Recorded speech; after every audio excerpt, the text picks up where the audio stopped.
I wasn't robbed. The bank didn't scam me. The recession didn't ruin me. I was betrayed by my own son. He was 24 back then, had just finished college, moved into his first apartment, landed a job at an IT company. Not a startup, not Google something in between, a stable salary, benefits, and an espresso machine in the office. For a regular family, that's something to be proud of. For a father, it's a sign you did something right. My younger son, who was 8 at the time, lived with me every other week. My ex insisted on joint custody after the divorce. We didn't fight, but we weren't friends either. Everything was laid out. Routine, schedule, boundaries. No spontaneous visits, no just stopping by for 5 minutes. Only what was written in the papers. The older one lived with his mom. We didn't see each other often, but there was no drama. I paid child support through college. Called occasionally, sometimes he called. Mostly on holidays. Our relationship was, well, distant. Not cold, just distant. No real closeness, but no conflict either. And then that call. "Dad," he said, "I've decided I want to invest in my future. I want to buy a place, get a mortgage. I'm tired of renting, throwing money into the void. I want stability." Something inside me shifted. There was something new in his voice, determination, a confidence I hadn't heard from him before. I was sitting in the kitchen then, my coffee going cold in the mug, the TV mumbling some political nonsense in the background. "Are you sure?" I asked. "I'm sure. I found a good option. I want to make the down payment myself, but, well, you know, I knew. As a father, I just couldn't say no. I'd been a doctor for nearly 30 years. A neurologist. Private practice. No millions, but I'd saved up a bit. After the divorce, I kept the house, the car, and my peace of mind. Financially stable. Debt-free. When the topic of his mortgage came up, I crunched the numbers, looked at the budget, and realized I can do this. I transferred him $90,000. No receipts. No conditions. "No, you'll pay me back later." Because I'm a father. And fathers help their kids. Especially when it's not about a new iPhone, but a real, grown-up goal, buying a home. That night, I couldn't sleep. Not from doubt, from excitement. It felt like I'd done something important. Something meaningful. I remembered how my own father hammered nails into our first garage, how he saved up dollar by dollar so I could go to school. And now it was my turn. Now I was the one giving someone their start. The next couple of weeks passed in a kind of euphoric haze. I imagined us driving around looking at listings, him sending me pictures of floor plans, the two of us going through this whole journey together. Buying property is always a little adventure. And I waited for that call. "Dad, I found it. This is the one." But he didn't call. I texted first. A couple of days later. No pressure. Just, "So, how's it going?" He replied that evening. "Still checking out options. The market's overheated. I don't want to rush." Sounded reasonable, I thought. He's an adult now. Let him decide for himself. A week passed. Then another. I texted again. The answer was similar. Almost settled on one. But the realtor said to wait. Prices might drop. I started getting worried, but wouldn't admit it to myself. A month later, we saw each other at a family dinner my younger son's birthday. We sat in the same room, mostly talking about the weather, school, cartoons. Not a single word about apartments. Not one hint. When I brought it up casually, he glanced past me. "Still in the works. A bit stalled, but we'll be closing soon." I nodded, bit down hard to hide my frustration. Something was off, but I didn't want to be that father, the one who suffocates with check-ins, who says, "I gave you money, so now you owe me." No, I was better than that. More patient, wiser. So I waited. Weeks rolled by. Winter, the holidays, then spring again. And then a call from my ex-wife. "Are you sitting down?" she asked. "What's going on?" "It's about our son." My heart sank. "What happened to him?" "Not physically." She hesitated. "You gave him money for the apartment, right?" "Yes." "Why?" Silence. Then, "He didn't buy a place. He put the money into crypto. Almost all of it was gone by spring. I just found out yesterday by accident." I didn't understand the words at first. It felt like someone had pulled the floor out from under me. "Crypto? The entire amount? Are you sure?" "There was a girl. She told me." Then I double-checked yes. "He lost it all. Almost immediately. And he lied to you." In the receiver, tense breathing. In my head, just emptiness. Emptiness. And one question. Why didn't he say anything? I sat in the kitchen, staring at the empty mug, the same one I held when he asked me for help. And now silence. Months of silence. And $90,000 burned in the fire of someone's greed. That night, for the first time in a long while, I couldn't sleep at all. Not from excitement, from anger. But I still held on to one thought. Maybe he just made a mistake. And with that thought, I started planning our next meeting. Sometimes silence is louder than a scream, especially when it lasts 10 months. After that call with my ex-wife, I wanted to drop everything and call him. Demand answers. Scream. What the hell were you thinking? But I held back. Not out of weakness, but out of principle. I gave him a chance to come forward on his own. To tell the truth. Even just part of it. 1 week, nothing. 2 weeks, silence. Occasionally, he'd send me photos with his little brother, the two of them in the park, riding scooters, eating ice cream. He's so fast, he'd write, as if nothing had happened between us. As if I hadn't wired him $90,000 that vanished into the blockchain. How's the apartment search going? I asked on the phone once, trying to keep my voice calm. He laughed, nervously. Oh, it's good. The paperwork's just taking a bit. Lawyers, banks, you know how at Island. You already signed the contract? Almost. We're supposed to close next week. Mortgage approved? Yeah. Well, almost. There are some things. Only this time, there was something different in his voice. Something off. You know those pauses between words that leave no doubt? He was lying. I knew it. He knew that I knew. But we both played the politeness game. Spring turned to summer. Then fall. I stopped asking. He stopped bringing it up. Our conversations became surface level. Now and then, he'd stop by to see his little brother. Once, he even brought him a Lego set and said, "You know, when I get my place, I'll set up a separate room for him. He can stay over sometimes." I nodded silently. By then, I wasn't angry anymore. I was just tired. Tired of the made-up timelines, the polite excuses, the never-ending almost there.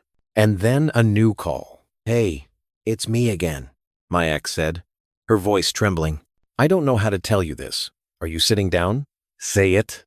He took out a loan, $150,000, without telling either of us. He hasn't made a payment in 3 months. The bank's looking for him. People came to my house with documents. I said nothing. For a long time, she went on.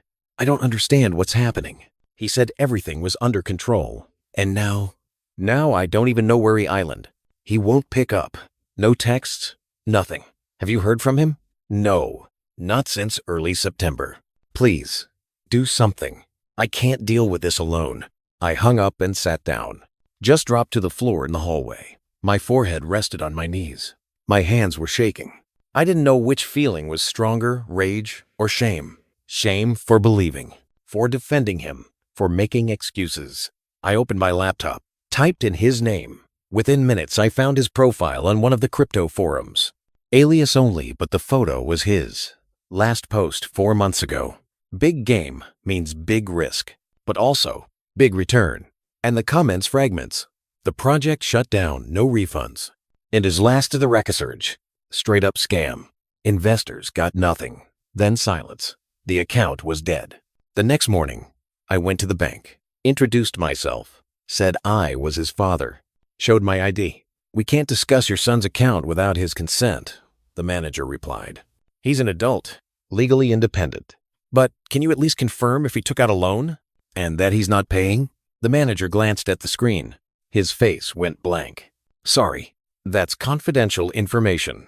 I left with my head buzzing, and only then did the simplest thought hit me. He didn't just spend my money. He tried to win it back. He jumped into another project. More investments. More borrowed money this time. From a bank. And again, a crash. Days dragged on in gray silence. I texted him, no reply. Called. The subscriber is out of range. I tried reaching out through friends, through social media. Nothing. He was gone. One evening, I found myself sitting in my younger son's room. He was curled up, sleeping. I just watched him and thought, how? How could that bright, innocent boy and the man I raised share the same blood? I gave him everything. time, attention, money, and most of all, trust. And him? He left. No explanation. No warning. Just vanished. A week after my visit to the bank, I got a letter. No return address. The handwriting his. Inside, just one line. Don't worry. No, I'm sorry. No, I messed up. Just that. I'll fix everything. And in my head, a single thought kept pounding. When? How? With what? At whose expense? That evening, sitting on the porch with a mug of cold tea, I finally understood. He didn't get it. He still saw himself as a victim of bad luck, not as the man who shattered our trust. And that's when I made a decision. I'd give him one more chance. Only one. But this time, on my terms. When your son disappears with other people's money and a lie, you have two choices. Walk away or try to pull him back. I chose the second one, not because I forgave him, and not because I was weak, but because he was still my son, even on the run, even broken, even with those eyes that hadn't held the truth in a long time. Still mine. I set up the meeting myself. No pressure, no threats, no official talk. Just a message. I need to talk, not fight. Just talk. I'll be at the park by the station on Saturday. 11:00. He didn't reply. No yes, no no. But by 10:58 on Saturday, I was already on that bench. With me a thermos of coffee, 2 cups. At exactly 11:04, he appeared. Thin, worn down, wearing a hoodie with a faded logo and sneakers that clearly didn't have a backup pair in the closet. He sat next to me, silently. Didn't make eye contact. Want some coffee? I asked. He nodded. I poured. He took the cup with both hands like he was trying to warm himself. We sat in silence for a minute. I know about the crypto, I said. And the loan. He pressed his lips together. No surprise, no flinching, just lowered his eyes. You're 24, I continued. You're an adult, and adults are allowed to screw up. He nodded, slowly. But when an adult messes up, they don't disappear. They call. They explain. They ask for forgiveness. I was scared. He exhaled. I didn't know how to start. Sorry is a good place to start.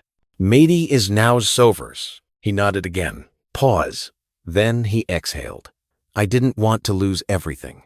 I thought, if it worked out this time, I'd return the money. Buy the apartment. Do it all the way you dreamed. I wanted to surprise you. Prove I wasn't a failure. Those words felt like a needle under the skin. I didn't dream about an apartment, I said. I dreamed that my son would become a decent man, honest, reliable. I tried, he whispered. I looked at him. He was broken, not faking it, not lying, just sitting there, like someone who had run out of cards to play. And in that moment, for the first time in this whole ordeal, I felt something close to empathy. Not pity, empathy. Listen to me carefully, I said. You're not a monster. You're a person who screwed up, badly. But this isn't the end. If you want to fix it, get up and move. Not into crypto, not into another project, but into a job. A real one. Even if it's simple. Even if it's not glamorous. As long as it's stable. Every day. Wake up. Show up. Be accountable. He listened. Didn't interrupt. I'm not giving you another dollar, I continued. Not a dime. Not a cent. But I can help in other ways. With a recommendation, advice, a connection. I can stand beside you if you're walking forward.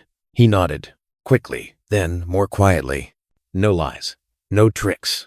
Just for real. We talked for almost another hour. He told me he was crashing on a friend's cot. That he was looking for work, but afraid of rejections. That he wanted to get out of debt, but didn't know where to begin. I listened. I didn't pity him, but I believed. I believed in a chance. A small one. Fragile, but real. A couple days later, he sent a photo. Work uniform, name badge, cash register.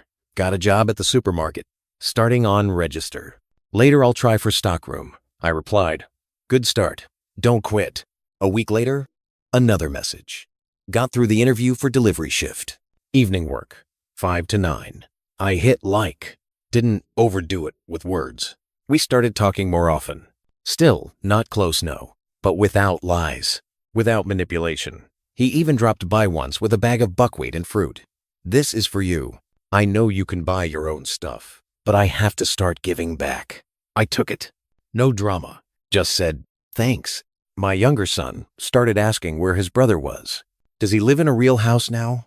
I didn't know how to answer, but I said, he's trying.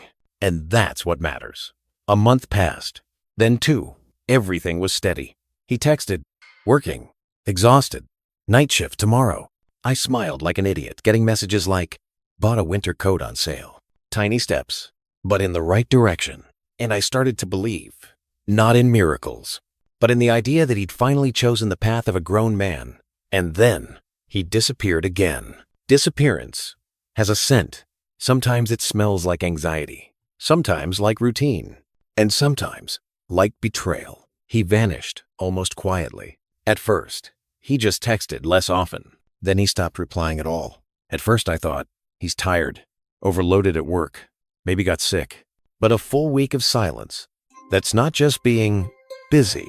I wrote first, you okay? Nothing. Everything all right? Nothing. Are you even alive? Silence. I waited. Gave it 3 days. Then I started calling. The subscriber is currently unavailable. I didn't panic. I was angry. And then one evening, just before closing, my ex-wife called. Her voice once again tense. Are you home? Yeah. What's going on? Someone from the bank came to see me. About him. Again? Not again. Worse. I sat down on the armrest of the chair. He's not making payments.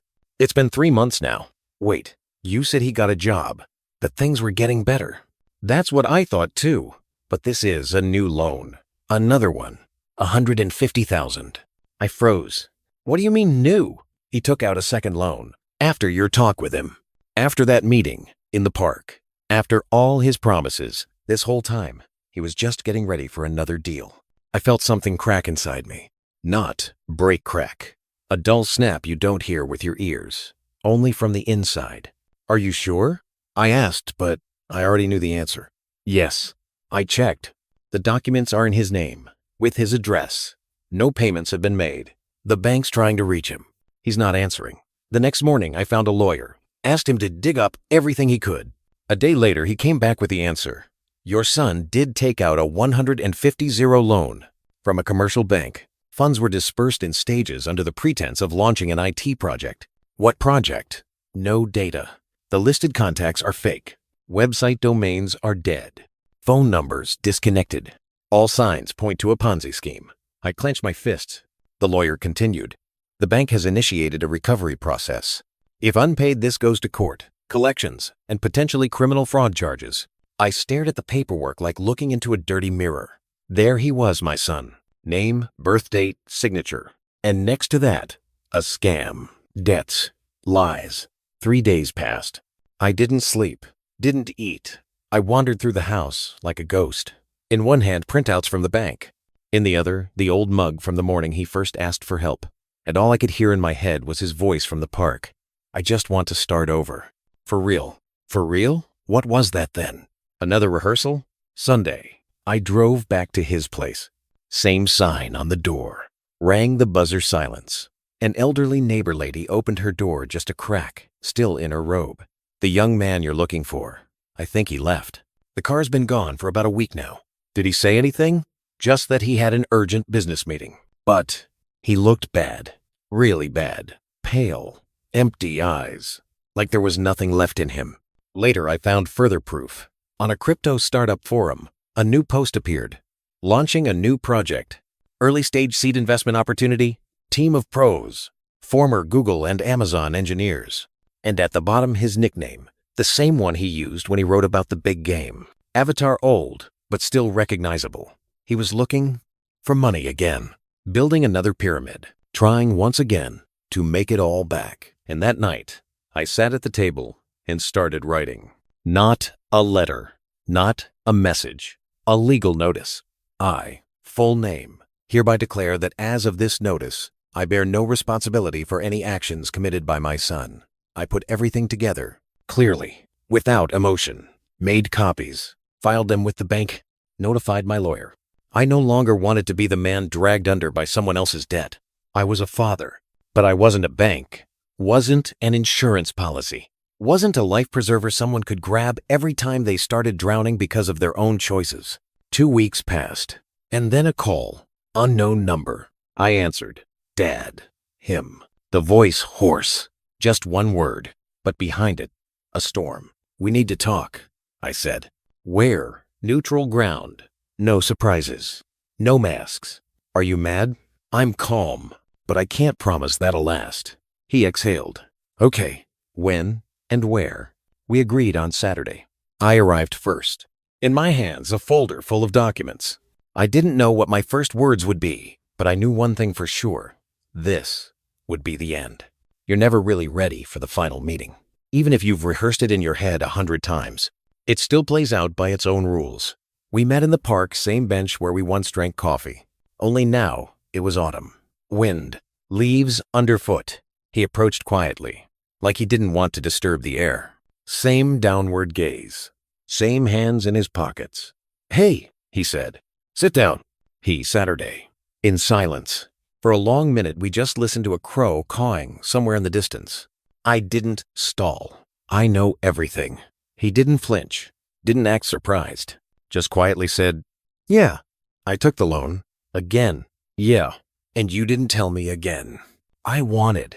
He hesitated. I wanted to fix everything. Buy you a house. Prove I could do it. I didn't need a house. I needed a son. And now, as we reason the mind with a dark arm, he fell silent. And then, I asked, when the money vanished again, did you think about telling me the truth? I thought I could make it back. There was a chance. A real one. And how did it end? The project collapsed. I got screwed. It wasn't my fault. There it was. Not my fault. The old song. So it's someone else again? He flinched like I slapped him. I didn't know it was a scam. I swear. They convinced me. It all looked legit. And disappearing, was that their idea too? Or yours? He looked away. I was afraid you'd hate me. I took a deep breath, pulled out the folder, spread the papers across my lap, handed him one. This is a formal notice, ending any further financial support. Sign it. He took the page, scanned it quickly. What does this mean? It means that from now on you won't get another dollar from me. Not as a gift, not as a loan, not for a project, not for food. No more dad. Help me out. You're a grown man. Stand up and walk, or fall and stay down. But don't drag me with you. He turned pale. Wait, I'm not a bank. I'm not a backup plan. I'm not someone you switch off when you're ashamed and turn on again when you need money. But I'm your son. I looked at him. Sonship isn't DNA. It's not a last name. It's action. A son doesn't disappear when things fall apart. A son doesn't lie. A son doesn't burn trust like a match and then reach out for more. He stayed silent. His eyes were full of fear. Not from anger, from realization. He could no longer hide behind the word, Dad. You sign it, and that's it. We're not fighting. We're just no longer financially tied. You don't sign, I hand everything over to the lawyer, because you've already gone too far. And I won't be the next victim of your rescue mission. He was shaking. You can't do this. I already have. But you said you believed in me. I did. Until the second loan. Until the second lie. Until the second disappearance. He stared at the paper like it was a sentence. Then, with a trembling hand, he signed it. I took the paper, folded it, put it back in the folder. And now what? He asked. Now you live like millions of other people. No loans. No schemes, no saviors.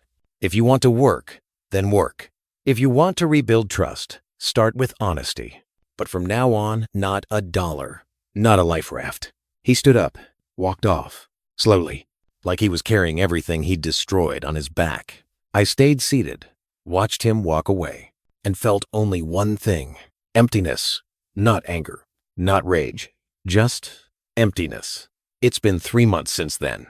He hasn't called. I haven't called the police. Yet. And yesterday my younger son asked, do I have a big brother? I paused, then said, you did.